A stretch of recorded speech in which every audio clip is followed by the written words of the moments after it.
عزیزو عالم فانی سے جب اپنا سفر ہوگا، عزیزو عالم فانی سے جب اپنا سفر ہوگا، نکل اس ملک سے زیر زمیں جنگل گھر ہوگا۔ اندھیرا تنگ او گھر ہے نہ تکیہ ہے نہ بستر، اندھیرا تنگ او گھر ہے نہ تکیہ ہے نہ بستر، مکان پر خطر ہے نہ آنگن ہے اور نہ در ہوگا۔ نہ ہم جانے کسی کو وہاں نہ ہم کو کوئی جانے ہے، نہ ہم جانے وہاں کسی کو نہ ہمیں کوئی جانے ہے، نہ کچھ پہچان اللہ کی کہو کیوں کر گزر ہوگا۔ توبہ کر گناہوں سے مسلم اور رکھ امید بخشش کی، توبہ کر گناہوں سے مسلم اور رکھ امید بخشش کی، تیرے سر پر شفیع محشر خیر البشر کا ہاتھ ہوگا۔ معزز سامعین عظام، آج شوال المکرم کا 4 تاریخ ہے۔ ابھی اللہ رب العالمین نے ہم پر اپنے باران رحمت رمضان المبارک کے مہینے کو گزار کر آگے بڑھاتے ہوئے شوال میں ہمیں داخلہ کیا ہے۔ دعا کریں اللہ تعالیٰ جس طریقے سے اس سال ہمارے اوپر عافیت کے ساتھ رمضان المبارک کا مہینہ گزارا ہے، اسی طرح آئندہ سال بھی ہمیں عافیت کے ساتھ رمضان المبارک تک پہنچائے، اس لیے کہ برکت والا مہینہ جو ہم سے گزر گیا یہ دوبارہ مل سکتا ہے یا نہیں، اس پر ہر آدمی ڈاؤٹ فل ہے۔ کوئی دعوے سے نہیں کہہ سکتا کہ مجھے مل کر ہی رہے گا، اس لیے اس کا دعویٰ فیل ہے کہ اس کے پاس موت کا کوئی سرٹیفکیٹ نہیں ہے، موت کا کوئی سند نہیں ہے۔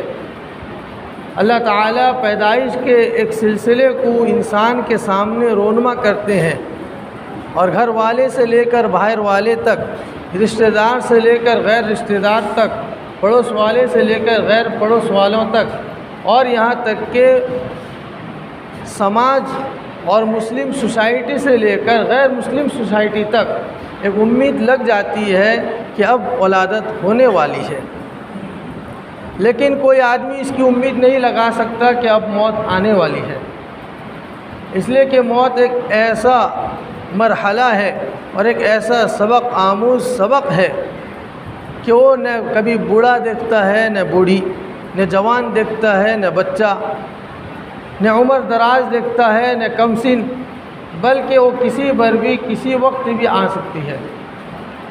اس سے کوئی نہ بچ سکا ہے نہ بچ سکتا ہے نہ بچ سکے گا۔ موت ایک اٹل فیصلہ ہے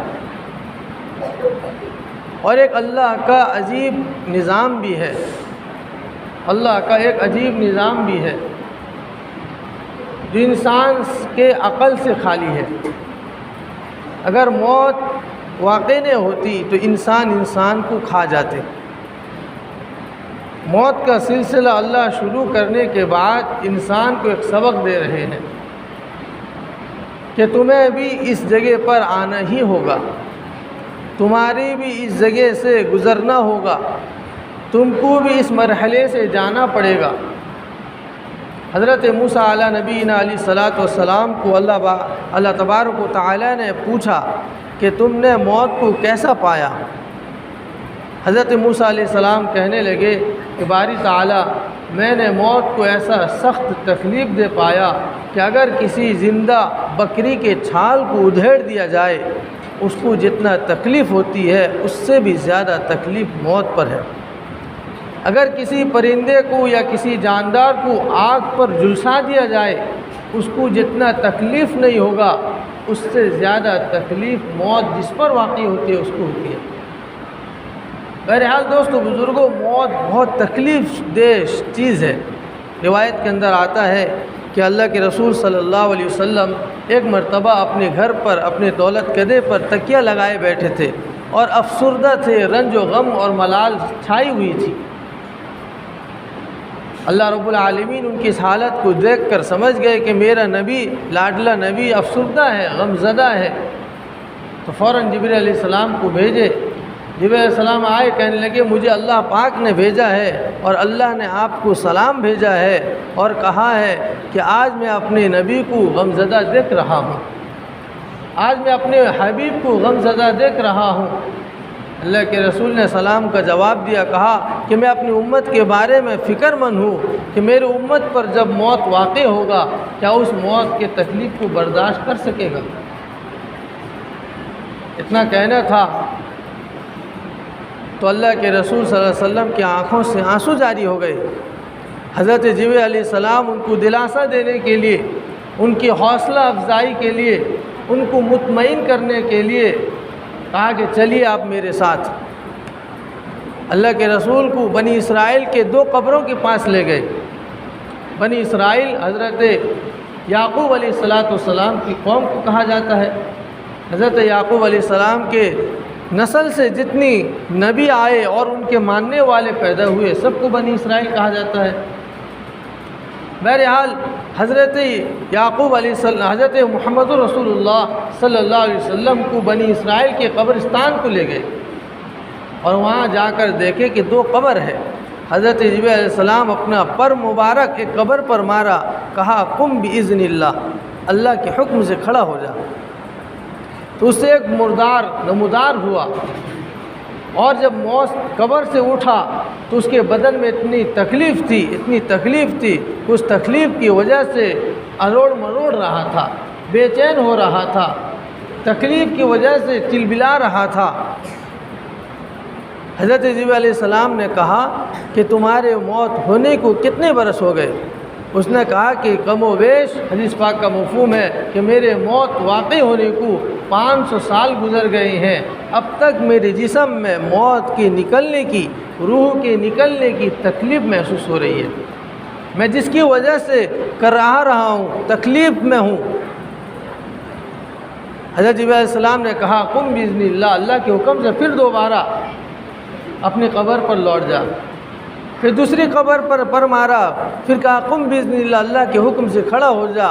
تو اس سے ایک شخص بڑے حسین لباس کے ساتھ، خوبصورت لباس کے ساتھ، بڑے حشاش و بشاش کے ساتھ، چہرے پر خوشی کے آثار ہیں، مسکراہٹ ہے اور جسم کے اندر سے خوشبوؤں کی مہک آ رہی ہے، کھڑا ہوا اور مسکرا رہا ہے۔ حضرت جبرائیل علیہ السلام نے پوچھا کہ تمہارے اوپر موت واقع ہونے کو کتنے سال ہو گئے؟ اس نے کہا کم و بیش 500 سال ہو گئے۔ تو کہا کہ تم اللہ کے حکم سے دوبارہ اپنی قبر کی طرف لوٹ جاؤ۔ چنانچہ ایسا ہی ہوا۔ تو حضرت جبرائیل علیہ السلام نے پھر حضرت محمد رسول اللہ صلی اللہ علیہ وسلم کو فرمایا کہ آپ کو بات سمجھ میں آئی کہ نیک اعمال کی وجہ سے آدمی کے اوپر سے موت کی تکلیف کو ختم کر دیا جاتا ہے، اور بد عملی کی وجہ سے، برے افعال کی وجہ سے اس کے اوپر موت کی تکلیف کو اور آثار کو واقع کی جاتی ہے۔ یہ اچھا عمل کی وجہ سے راحت ملے گی، برے عمل کی وجہ سے تکلیف ملے گی۔ اس لیے اللہ کے رسول صلی اللہ علیہ وسلم نے فرمایا کہ تم لذتوں کو ختم کرنے والی چیز موت کو کثرت سے یاد کرو۔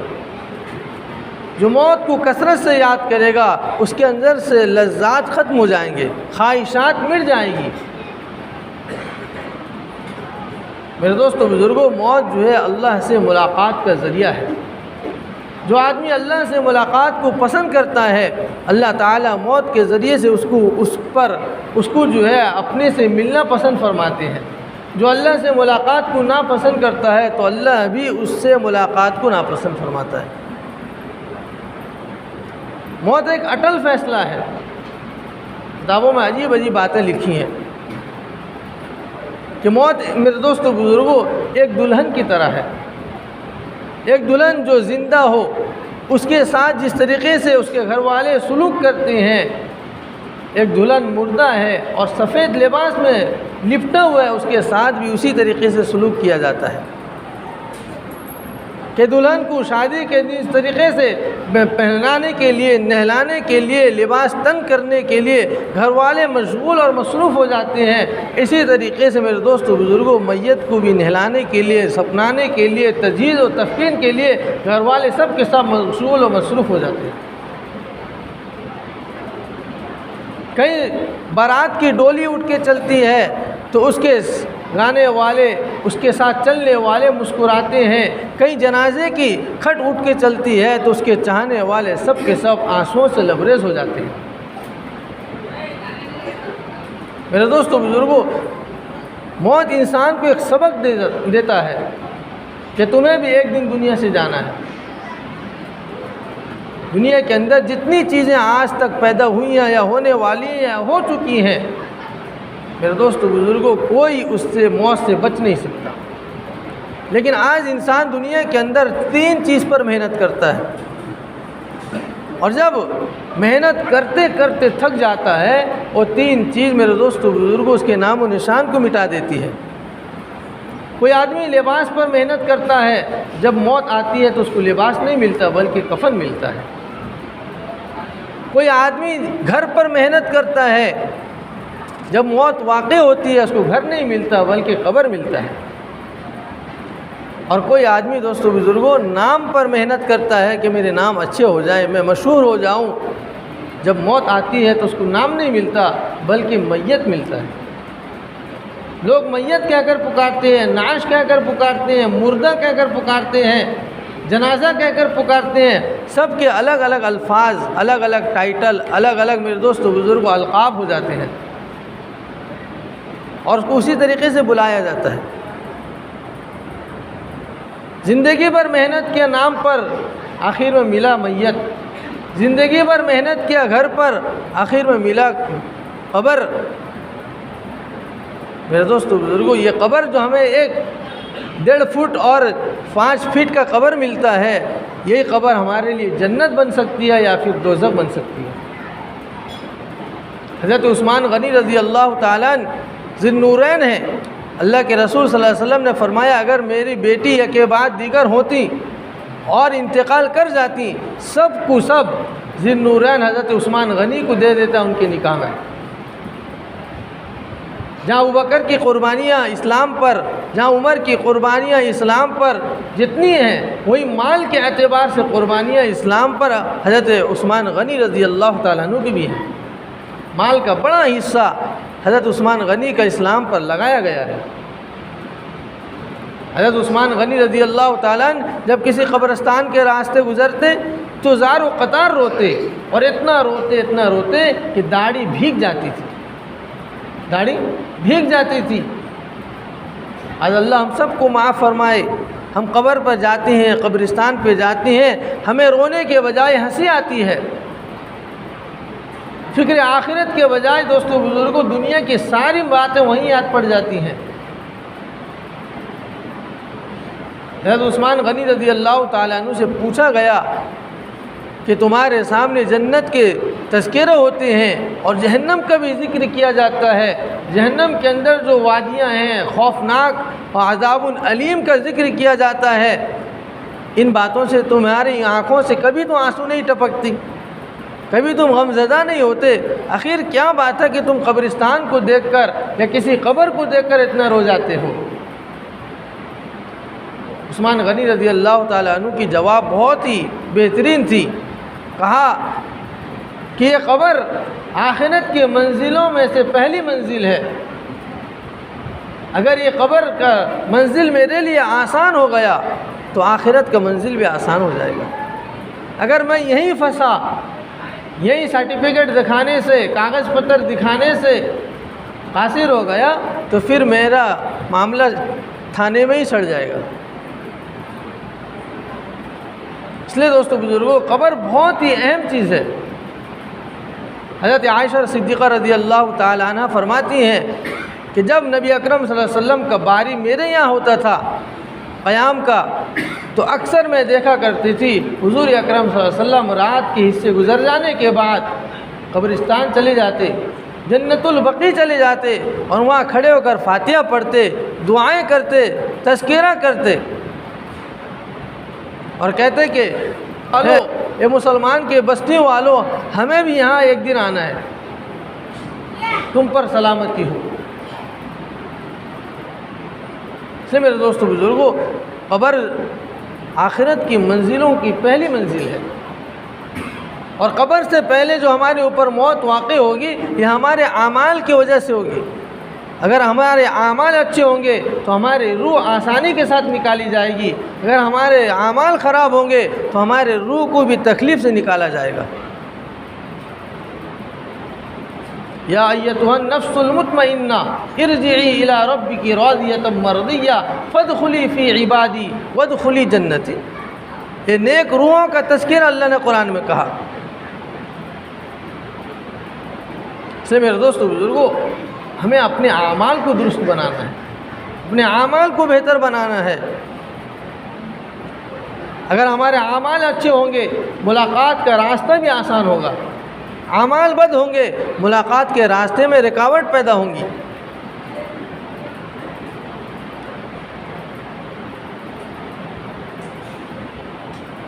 کسی بزرگ سے کسی نے کہا کہ ہم آپ سے ملاقات کرنا چاہتے ہیں، آپ ہمیں کہاں ملیں گے؟ کتابوں میں واقعہ لکھا ہے۔ وہ بزرگ کہنے لگے کہ میں فلانے جگہ پر جھوٹوں کے محلے میں ہوں گا، میں فلانے گاؤں میں جھوٹوں کے محلے میں رہوں گا، وہیں جا کر مجھ سے ملاقات کر لینا۔ لوگوں نے کہا جھوٹوں کا محلہ بھی کہیں ہوتا ہے؟ ٹھیک ہے، لوگوں نے تسلیم کر لیا، وقت طے ہو گیا، بزرگ چلے گئے۔ یہ لوگ کچھ دنوں کے بعد بزرگ سے ملاقات کے لیے گئے، اس محلے میں پہنچ گئے، آل ملت نگر میں پہنچ گئے، اور لوگوں نے پوچھا کہ فلانے صاحب کو دیکھے ہو؟ لوگوں نے کہا ہم دیکھے تو ہیں۔ وہ کہہ رہے تھے کہ ہم جھوٹوں کے محلے میں ہوں گے۔ جھوٹوں کا محلہ آپ کے یہاں کہاں ہے؟ لوگوں نے کہا کہ حال میں تو کہیں جھوٹوں کا محلہ نہیں ہے، یہاں تو سب کے سب سچے ہیں۔ لوگ اس بزرگ کو تلاش کرتے کرتے نکلے، گاؤں کے آخری حصے میں دیکھتے ہیں کہ بزرگ ایک میدان کے اندر ہیں۔ وہاں پہنچے کہ حضرت آپ یہاں ہیں، ہم آپ کو کہاں کہاں تلاش کیے، جھوٹوں کا محلہ تلاش کرتے کرتے تھک گئے۔ لوگ ہمیں بے وقوف کہنے لگے، لوگ ہمیں جو ہے پاگل کہنے لگے کہ زندوں کے یہاں آئے ہو، جھوٹوں کا محلہ تلاش کرتے ہو۔ بزرگ نے کہا آخر یہ جہاں میں بیٹھا ہوں یہ تو جھوٹوں کا محلہ ہے۔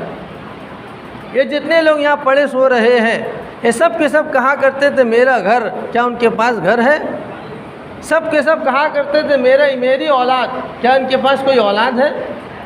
سب کے سب کہا کرتے تھے میرا بنگلہ، میری موٹریں، میرا گاڑی، میرا ویسا، میرا سب کچھ۔ اب بتاؤ ان کے پاس ایک پھٹی کوڑی یا پھٹی سکہ ہے؟ اب یہ لوگ اپنے دعوے پہ جھوٹے نہیں تو اور کیا ہیں؟ جو دعویٰ کرتے تھے میرا سب کچھ، آج ان کے پاس کچھ نہیں، یہ تو جھوٹے ہوئے۔ اس لیے تو میں ان کا نام جھوٹوں کا محلہ رکھا ہوں کہ جتنے زندے ہیں سب زندگی میں اپنا اپنا کہتے تھے، جب مر جاتے ہیں سب چھوڑ دیتے ہیں۔ کہ اللہ کے رسول صلی اللہ علیہ وسلم نے فرمایا کہ جب انسان کی موت ہوتی ہے 3 چیز اس کے ساتھ جاتی ہے اور 2 واپس آ جاتی ہے اور 1 اس کے ساتھ رہ جاتی ہے۔ کہ رشتہ دار واپس آ گئے، مال و دولت جو ساتھ گیا تھا، کادا کلاڑی وغیرہ یہ سب کے سب ساتھ واپس آ گیا۔